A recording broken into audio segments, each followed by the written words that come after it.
শাহিন, সত্যি তুমি আমাদের কলেজের গর্ব। এতদিন পর্যন্ত তুমি ছাড়া আমাদের কলেজে সোনার মেডেল কে পেয়েছে বলো?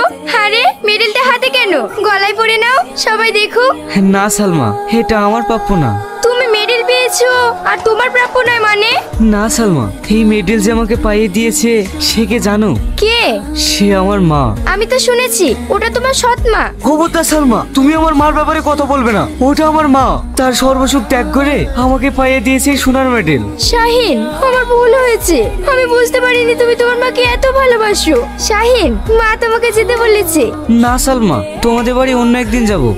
মা, তোমার জন্য একটা সারপ্রাইজ আছে, তুমি চোখটা বন্ধ করো। ঠিক আছে, করছি। মা, এবার তাকাও। সোনার মেডেল? হ্যাঁ মা, আমি কলেজে ফার্স্ট হয়েছি, তাই তো সোনার মেডেল আমাকে উপহার দিয়েছে। আল্লাহ, আমি তোমাকে কবুল করেছি রে। মা, তোমার মুখটা শুকনো শুকনো লাগছে কেন? কিছু খাওনি? দূর পাগল।